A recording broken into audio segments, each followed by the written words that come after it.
jawab yang Tanggung bukan jawab yang perbuatan dia bapaknya. lakuin. Agak rumit ya. Rumit. Yaudah, aku akan tanggung jawab dia, bakalan nikahin dia demi nama keluarga kita, Pak.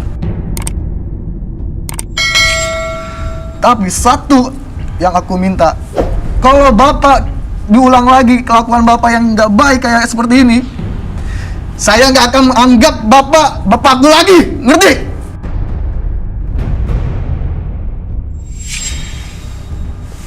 Puas, hancur kebahagiaan anak, Pak, puas. Kamu juga kenapa kamu mau? Tapi ya kalau dipikir-pikir, Bay, sebenarnya bapaknya yang harus tanggung jawab ya. Harusnya bapaknya yang tanggung jawab. Ya? Kalau anaknya Bapaknya ini yang udah tanggung lahir, jawab, ya? Iya. gitu, Iya, jadi iyalah. konflik itu loh, Kak. Pasti ya, yang namanya rumah tangga nanti antara Anton sama Maya ini pasti ada konflik. Iya, dan jadi- masalah ini pasti akan naik lagi. Dan gitu. rahasia ini nggak selamanya bisa ditutupin. Takutnya imbasnya nanti ke anaknya kan kasihan. Anaknya lebih Gitu kasihan. loh. Nah, terus dipikirin lagi. Soalnya ini bukan lagi mesti enak di Mas Anton, Maya Iya. ataupun Bapak, harus dipikir nanti anaknya untuk kedepannya nanti gimana gitu loh nasibnya. Kalau kira-kira istri bapak tahu soal ini, apa reaksinya? Saya nggak tahu ya, kalau sampai istri saya tahu. Makanya satu-satunya kuncinya adalah di Anton, di anak saya. Kak, kalau Anton lebih memilih untuk cerita ke ibunya gimana? Ya berarti Anton memang mau menghancurkan keluarga kami. Kok Memang jadi Anton yang menghancurkan? saya Pak? tahu. Kan bapak yang berbuat. Kalau cerita ke istri saya, ke ibunya dia, ini keluarga akan hancur. Kalau menurut saya, kalau saya berkasih saran, bapak harus tanggung jawab. Jelasin ke istri, dan ini harus dinikahi. Tapi itu nggak mungkin. Kenapa Nggak mungkin nggak buat mungkin, Pak? saya dan peraturan di perusahaan saya. Jadi bapak Jadi lebih kalau saya melakukan mempertahankan- kesalahan Ah. atau berbuat aib yang seperti ini, habislah karir saya. Jadi bapak lebih mementingkan karir bapak dibandingkan kebahagiaan anak bapak. Salah satunya itu, tapi juga anak saya ingin saya bahagia. Tapi karena memang ini kesalahan saya, kekhilafan saya, ya saya harus memilih satu di antara dua. Dan bapak Mana memilih- yang harus saya korbankan, mana yang saya tidak. Jadi bapak lebih memilih mengorbankan anak bapak. Karena kalau saya korbankan untuk saya cerita sama istri saya, dua yang saya rugi. Apa itu? Pertama, keluarga besar saya hancur. Yang kedua adalah perusahaan saya, di mana tempat saya mencari nafkah juga. Nama baik saya akan hilang. Jadi bapak. Bapak nggak mikirin Anton. saya bisa ngerti loh kenapa dia kesel. Bapak nggak mikirin dia loh, Pak. Yang bapak pertimbangin tadi semua istri, karir, perusahaan. Bapak nggak mikirin anaknya loh. Memang egonya gede banget ya Bapak Herman ini ya, Roy. Iya.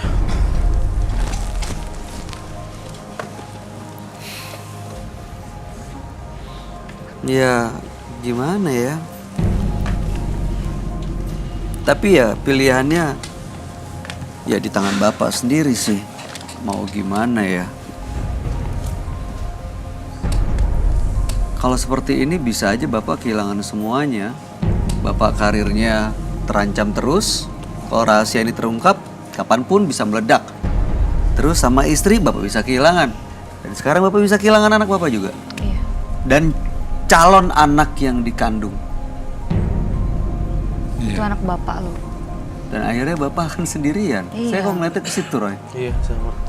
Tahu nggak tahu, istri Bapak suatu saat pasti akan tahu Bapak. Mau dirahasiain kayak apapun, tetap ini pasti suatu saat akan kebongkar. Jadi kalau menurut aku mungkin di posisi Maya ya. Jadi namanya anak suatu saat pasti dia kan pengen tahu Bapak aslinya kayak gimana gitu loh, Mas. Mau ditutupin kayak apapun pasti suatu saat pasti akan kebongkar juga. Iya. Gitu loh. Baik. Bapak harus jangan mikirin, jangan egoisnya dulu dong. Dipikirin kedepannya kayak gimana gitu loh Pak. Kasihan kan nanti buat calon anak Bapak juga. Kalau aku sih ya, yang namanya rezeki itu sudah ada yang ngatur Bapak. Kalau Allah sudah berkehendak hari ini misalkan rezeki itu hilang, ya hilang aja Pak. Gitu loh. Jadi Bapak harus pikir positif aja gitu loh. Tapi Baik. saya bangun perusahaan itu dari semenjak saya muda. Sampai akhirnya punya beberapa cabang. Oke. Terus Bapak. pada saat sekarang saya harus mengorbankan itu semua. Oke, baiklah. Saya juga habis pikir. Baik Pak, saya rasa emang kita harus bertanggung jawab atas semua yang kita lakukan Pak. Ya saya rasa Bapak lebih bijak dan lebih mengerti soal ini dibanding saya yang jauh lebih muda. Tapi pilihannya semua di tangan Bapak. Roy, Baik. ada yang mau disampaikan? Tidak ada yang saya ingin sampaikan untuk Pak Herman? karena keegoisannya menutup semuanya sehingga advice, nasihat dan segala macam tidak akan pernah bisa masuk ke kuping dia. Ya. Jadi saya tutup kasus ini ya. Dengan demikian saya tutup kasus ini.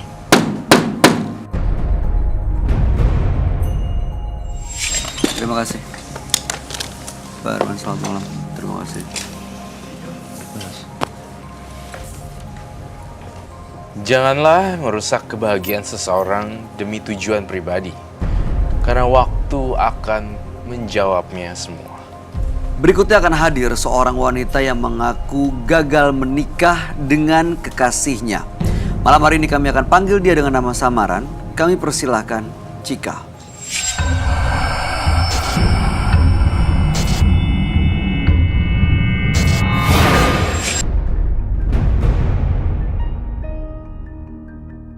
Tapi yang saya dengar Mas, dari keluarga saya, mereka itu tidak percaya Mas.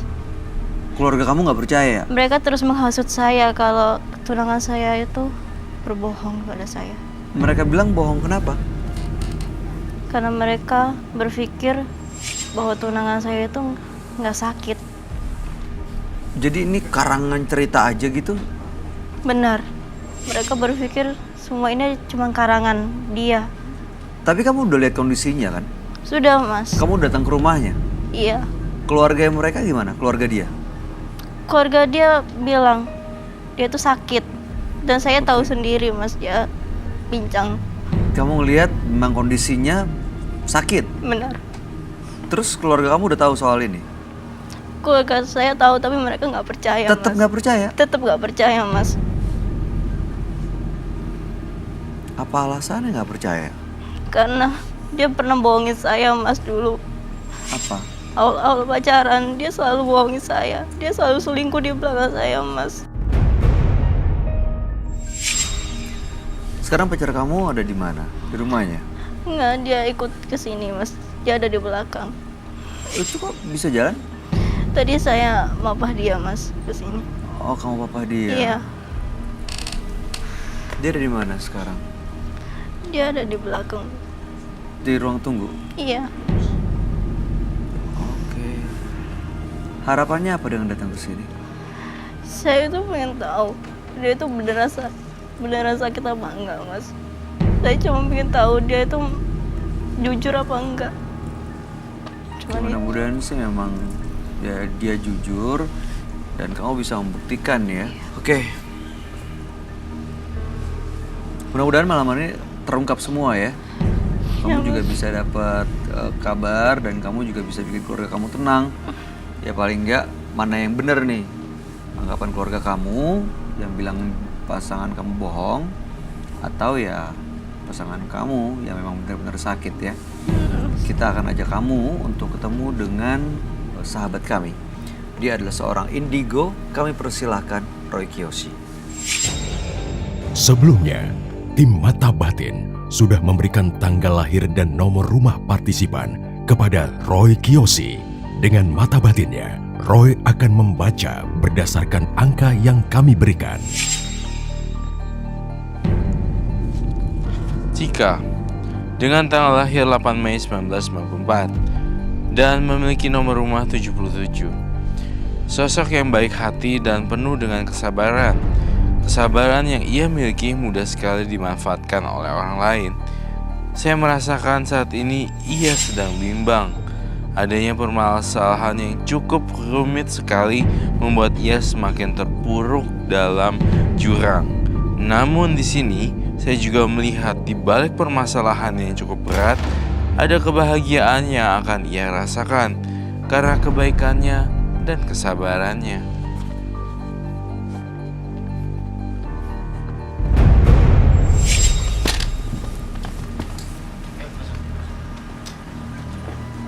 Selamat malam. Selamat malam, Roy. Silakan duduk semuanya. Terima kasih. Tanpa sengaja saya mendengar suara tangisan.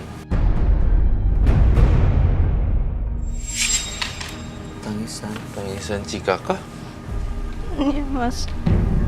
Baik, Cika lagi bersedih hati. Cika lahir tanggal 8 bulan 5 tahun 1994. Lalu dengan nomor rumah 77.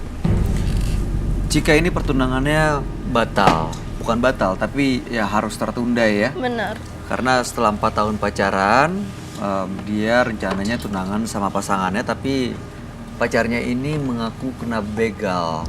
Jadi motornya ringsek, diambil, terus dianya juga si pacarnya ini sampai sakit dan harus ya pincang ya. Pincang. Dan datang ke sini juga ikut kamu, harus kamu papah gitu kan ya. Iya benar. Oh, Nah. Jadi dia nangisnya ini sedih gara-gara pacarnya kena begal dan bentar lagi mau ada acara Tunangan. event besar. Iya. Tunangan. Jadinya Cika bersedih hati karena dibegal Iya, pacarnya. Oh, aku pikir. Oke. Keluarganya Cika ini bilang bahwa pacarnya itu bohong. Keluarga Nggak percaya. Cika, oke, that's a good point. Keluarga Cika itu bilang bohong. Dan keluarga besar sebenarnya udah tahu kalau kamu mau tunangan. Benar. Nama pacarnya saya boleh tahu kak? Siapa? Dengan tanggal lahir lengkap. Nama punya saya 1 Juni 1 Juni 95. 95. Keluarga Cika pun sendiri bohong, pasti ada alasannya.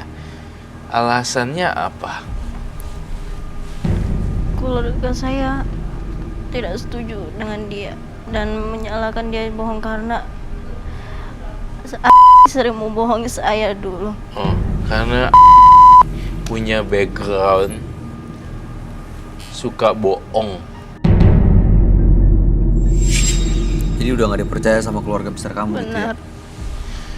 Saya rasa kalau keluarga besar, ini bukan keluarga inti ya, keluarga besar. Berarti ada uncle, ada auntie, ada tante, om, dan segala Semuanya. macam. It's keluarga besar, it's a very big Iya. family. Kalau memang keluarga besar sudah bilang gak suka, pasti ada alasannya sih.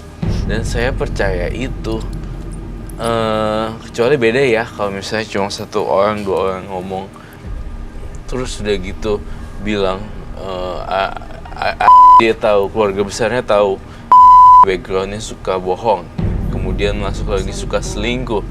Artinya apalagi yang harus dipertahankan, bukan? Maaf ya, Cikanya- saya hanya memberikan pandangan dan prediksi sih, dan ramalan juga sih sebenarnya. Iya. Jadi masalah sebenarnya karena Cikanya ini udah terlanjur cinta, Roy. Oh, oke. Nah menurut penerawangan kamu, kita ganti dengan nama Dimas kali ya? Dimas, susah ya namanya. Iya, Dimas ini emang udah beneran bohong atau emang kena begal atau gimana? Saya Jujur. ngerasa ada yang ditutup-tutupi oleh Dimas. Dimas. Ada yang ditutupi.